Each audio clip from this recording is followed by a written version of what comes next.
আমরা যাচ্ছি একটা বন্ধুর বাড়ি মহোৎসব খেতে। এখানে সব বন্ধুরাই যাচ্ছে, দেখতে পাচ্ছ সাইকেল নিয়ে সারিবদ্ধ হয়ে যাচ্ছে, কারণ বন্ধুর বাড়ি আজকে যাচ্ছে ফ্রাইড রাইস। তা ফ্রাইড রাইস তো মিস করা যায় না, না? তাই জন্য যাচ্ছে, দেখো সবাই লাইন বাই লাইন। তাই জন্য আমরা যাচ্ছি, ওখানে গিয়ে দেখা হচ্ছে। দেখতেই পাচ্ছ চলে এসেছি বন্ধুর বাড়ি, ওই যে বন্ধুদের ঢোকার গেট, এখানে খাওয়া দাওয়া হবে। তারপরে আমরা আর কি সবাই বন্ধুরা দেখো কি করছে, আর কি বলবো, ওদের এখন উত্তেজনা মাথায় উঠে গিয়েছে। খাওয়া দাওয়া করে যেতে হবে বাড়ি, তার আগে একটুখানি কীর্তন শুনবো, ভেতরে কীর্তন হচ্ছে, কীর্তনটা একটুখানি শুনবো, তারপরে আমরা খেতে যাব।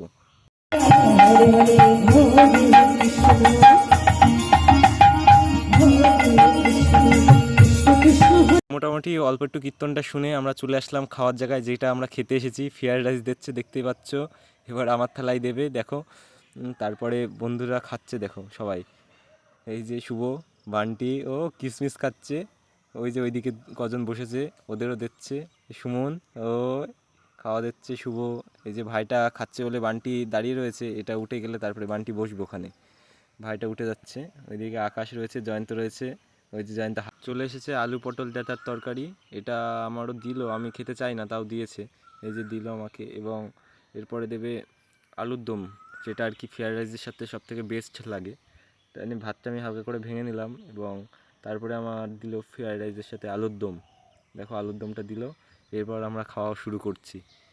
দেখতেই পাচ্ছ আমি খাচ্ছি ফ্রাইড রাইস, মনে হচ্ছে আমি কোনোদিন খাইনি, সেরকম অবস্থা। তা তোমাদের যদি ভিডিওটা ভালো লাগে অবশ্যই একটু সাবস্ক্রাইব করে দিও এবং বন্ধুদের কাছে শেয়ার করে দিও। থ্যাংক ইউ, ধন্যবাদ।